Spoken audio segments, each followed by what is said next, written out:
Miss Wen chu kon thlenga thlaro a kon tita zangran chuan puina lo ngen nga la Miss Wen chuan ma chun kon dingin Charlie chum pachanga kan basa bomikama tin tunang zan ria ka zolai kidnap le boka ka thu soite kha ingai thadu lo ni mel an ti chuan night all ivan ne hekal tuang to lawang mana kha ni van nei towa tuna chuan ka thanga iron ok le ta ni hi a thai kan thil hlui da thil thak zong zong kan ching fel tong chu man ro tin thua pe a zongren la chuan Miss Wen min chan ro tin alo au chiama pakhat chuan Miss Wen chu kon vi mai an tuma ma se ne so em hian alo danga a panhina po chu ol som che thian a tok zal ve le ngala Charlie lam chu va pan le a Charlie chun ron ne ka tuma a kut chu lo chel sak a ngonga rek betin banga chuna noga Charlie na tel tuk po chu a rak tu tur maya a maya chun nek lein a soi se ta khak pa Charlie pona tur ta lo a chil phuan thlengin a chuak vo zuin hei hi kharan ro ka zolai te voi khat poi khoi le ti ka khia chuan he mun hi ikia ding chungin i chua san to lawang ti ka tiama che ati tamak mai zangwana maktil tuk le an zirtirtu tanu bon lu tukan mu chuan maktin a thlir deuh top mai Miss Wen chuan zangwan ila rengalo an tan hian ambulance i ko sak don nge nia ambula hian vote takin i ve don zok tin angkala zangwan chuan an hnunglama kon uma Miss Wen chuan assistant chu callin Charlie kha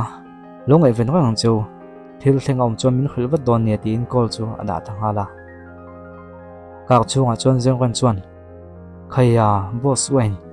night all ti hi iming lemani mo an lo ti vea Miss Wen chuan amoi lo mai Miss Wen ti min ko alo ti zengwan chuan Miss Wen tuna khan tungi biaka tin iche dan kha akul lutuk amang kana hmunom ka til tuka min zirtir ve theingem an lo ti chuan iti ngai lo tur thil min zo su chuti lo chu kongsi a hian ka chukti rang che lo ti ti chuan zangran chu anin thleng chuan vathla anin ko ta chuan chuakin Miss Wen ka lome tin lawmthu chu khila ole lu to inu le pa ten no nge tuang che lo ti in chung lama chuan zangran pa le khabu cherin lo thuwa afapan mu chuan a mai hliam chu kan huwa zangran chu ngoi rangin roma luan tum chuan anu chuan ran i mai chu engtin nge oma inin sual le to emni ana em tin alo bwe pui ngala nalo tia luan tum chuan apa chu thinrem je chon hon chawa in suala fel deuh hin om thei thot lovem ni skula buena siam rang mai chakvia wa in nga em ni tin an hausia Miss Wen chu ala ho mai lo wang chuan an thom alo khria avalut tawata zangran chuan buena eng ma ka siam lo me min kitna pantuma Miss Wen min chan chuak ani eng wanga min ring ngai lo nge mo in ni ka thiam lo nen zon main thilom je hi khet tum ve thin ro an lo ti deta apa chuan ro bowa tona do ti phol le to don em ni tunge nang hi ro bo duang che buena i siam kwal kang mai tin an vin le a zangwan thinram chuan buena ka siam lo tia vin le tin ro ma chuan aluta ron le le ha ro tin an vina ma se achang to lem lo Miss Wen ni ron luta nu ber chuan tungei nia lo ti vat a chi beule zangwan a home room ti chok thara wen jing he kan ye an ti chuan nu ber chuan Miss Wen lo lu ro tin an thuwa a Miss Wen ni china thil thleng ka poi kan ti khop mai hemi te pa fa hi chu anin mu piang hian an nial zia kadang hengang lo ni tin lo sefia Miss Wen chuan Mr. Carter in khriat thiam lo na o mani mel voin khan zengwana hian thil du lo atonga ma se ama thiam lo ni lo nia lo tia puka to chuan khriat thiam lo na mo en thil nge chunga thleng theyang a chapo ve khum ni kha tin nu ber chuan in beng dai to chuan a khina Miss Wen kha thiam kham bo ran pa hi match professor ani avangin ran te lai hian no pangdangin an hu si thina le kha chio thrin mi fa pa ti an deu so thrin skula thil aken te po an lak sak thina khati lai khan kan lo ngai sak tok lawa alo thang liana alulul tel tel maya apa hian beidon thlak ati to hle a chu wangin anin ka he chetial tial ani han tia Miss Wen chuan kha thiame in thil min khela wang chuan kalo me zangwa na hi fin le a ma se khre thiam na da kai khoina tha ama moni ka thei tok ko lo chho pu yang tin an tiama nu bek chuan an lo me lo ti apai ro chu ngoi ranga tu kha chu office a chuan zangwa na chuan Miss Wen chu aron zonga Miss Wen tu ka lo la khang che o ti na kan polite le mai tuilum no chan ve chu o halo ti ya ole te rang mai ti na che vat vata apia dewa mi zawi chon makalo ti khop mai mi tang te chu khredin zangwan che dan chon thira anni pon chu tia dang lam chu mak an lo tingang ani mel khale ti chu mi suen e chon mis is your life bo se kha I chaw to wiawang I da ka han metang yo ti nan me sak le a mi suen po chuan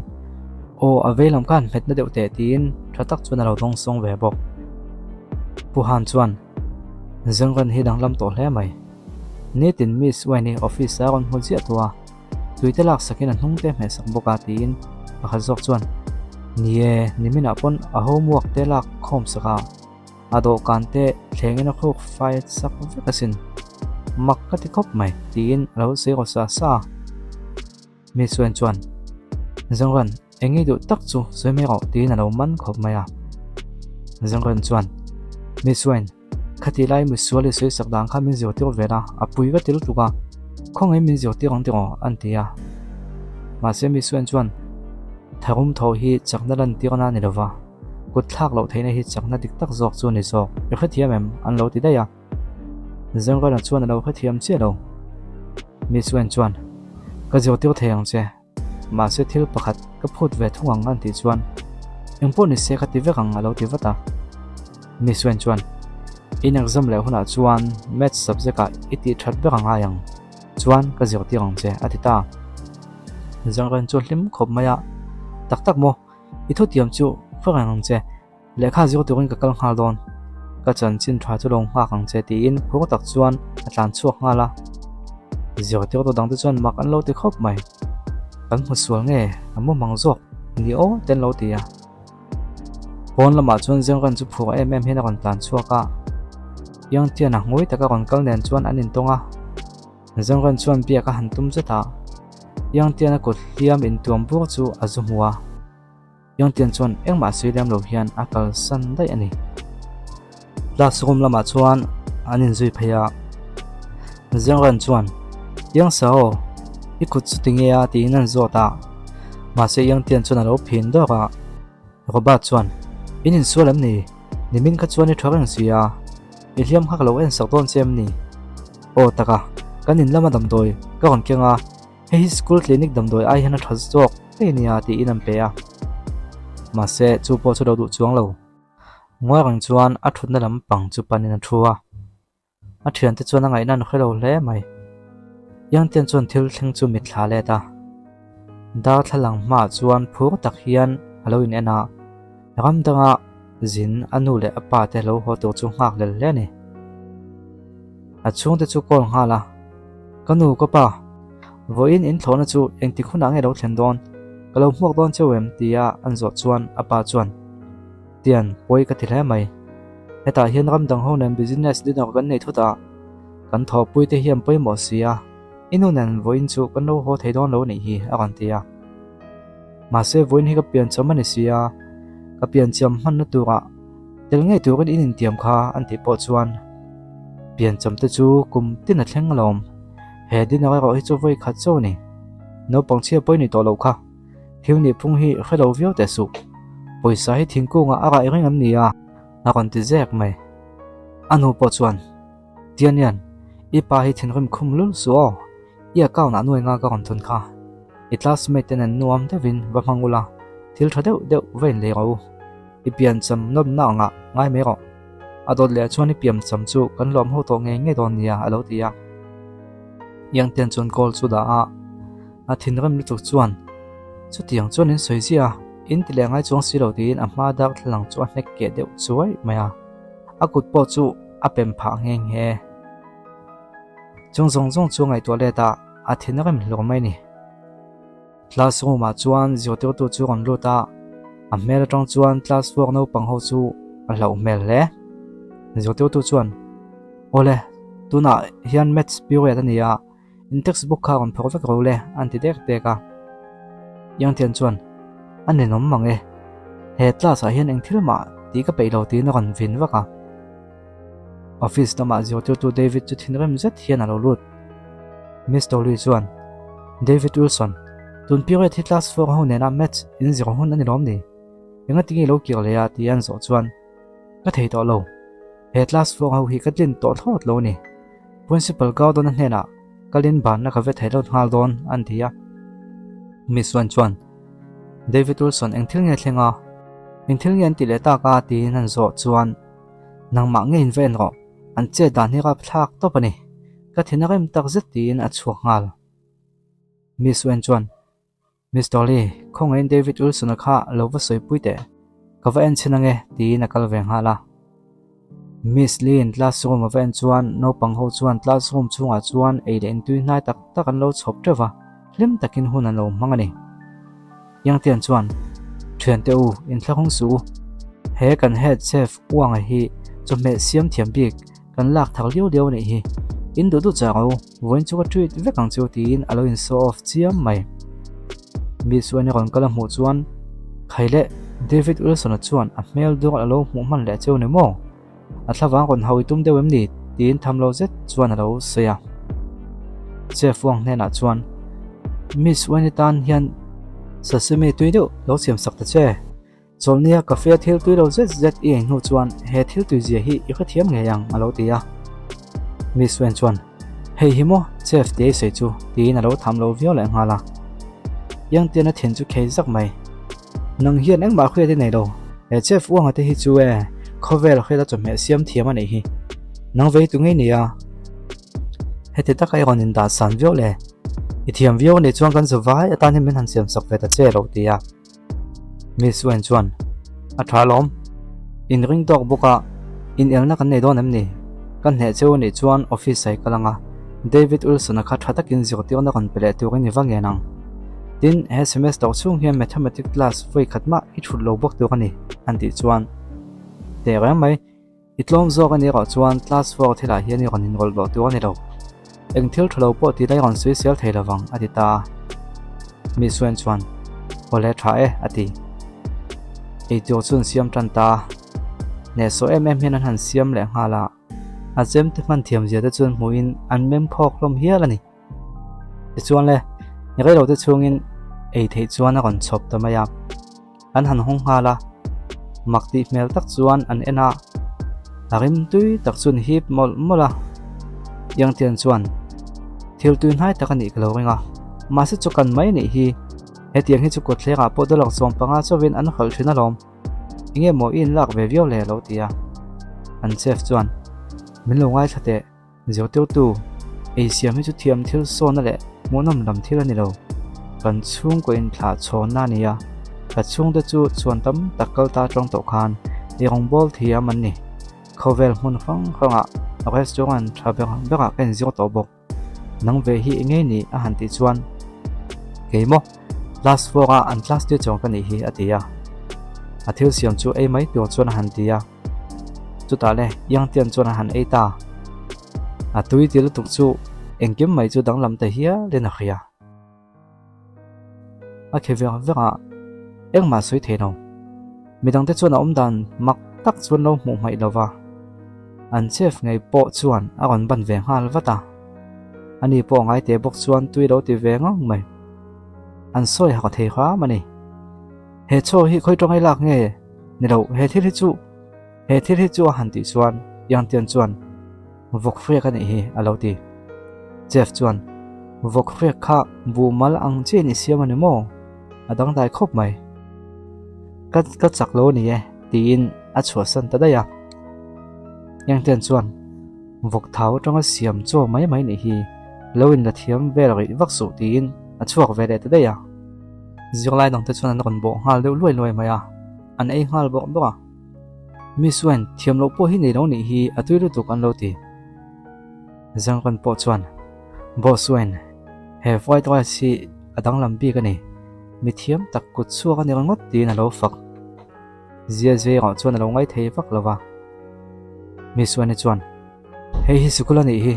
zirtirtu ti min ko tin alo khaka ei tur chu anin chu vela Miss Wen chu office tama alo le le Miss Zhao chuan Miss Wen chef nen in lo in elani mo he tiang ai omrang tu chuan enting e zirlai te hi izirtir that thayang lo tia Miss Wen chuan Pizao katla sa zirlai te hi chu lo ngoi tu du su zirne hi le khapu chung chaw ne thainem chu chu dik in ti velo mo alo ti ta zaya Miss Zhao thin rim chuan a chua san dai ni Miss Dolly chu lokalin Miss Wen Vuen hi yang tiana ba de ni ti i khem yang tiana nu le pa te hi ram dang anom chang changa kumin po hian an lo ho le lo ni na lang alungai ve ve wang chu wang chuan tiang hian a che ni na lang ti na khila Miss Wen chuan nu le pa then khat chuan an fa te thil pe khi mangai le mon ti thina ma sen fa te hian engen ma mo tak tak ti an khredek lo athi chun chol lo ni ya last for lama chuan yang tiana ngui lu tuk chu a thian den ti hlim tumin infiam puya ten lo soma nia I chu kangu manang khan nuam devin hun kan mang do nia kalangu tia an thlem chuan yang tian chuan a ron vina nin omhlom lu tuk lomin du chuan nang manin lo me ro tin pon lama chuan a chua san dai hloma jia jia chuan kumin po anu le pa ten lo ho ton lo ni mel tin a khong ei viau pon lama chuan Miss Wen chuan yang tian local te mun pakhata kalokang miang anti chuan alo du lova Miss Wen chuan I local lo chuan ne china ka chom he siam kha tui ti lo tak zet angin ka nga yang anti chuan pe lo chung chuan a zui ve ta school ki chen lama chuan khroin yang tian chuan engwanga hetamin khoi nge ni anti chuan ka chom he siam atui lo ti ni lom ni alo ti maya yang tian chuan I thil siam hian min nei reng em ni ya le mai tin kalan tuma ma se Miss Wen chuan tete heta hian lo thula minit som hun min pelok te tin a phaya Miss Wen chuan yang tian atan chuan ei tu siam saka reilo te hnuwa chuan a zo ngal maya yang tian a ma chuan a va sopa ei chin tu chuan a khilta yang tian chuan mit thla le tin ano pan lai hun angai to le ta apin tuna tang chuan I pa te piangin noodles ka siam sak zia tuang che tia atiam lai te ma se khami nu tong khan man pui chu soilo anu le pa te pon kum tin ram danga na poimo dang chuan lamin anjin san chia thina dokan lian taka chuan khuang takin a mai na om thina ni Miss Wen chuan engi ngai to vungvunga noodles si anem vek don ania asat lai hian e ro le an tia thuai tak chuan a e ve maya ano pan laya noodles lo e thin to nem po ain ang ati hle maya anuk aul hialani Miss Wen chuan enge an le atuyem tinan zota ole chunjom chu episode dot lengan kon tiang lo chong lo changula kan kon ti chok le watang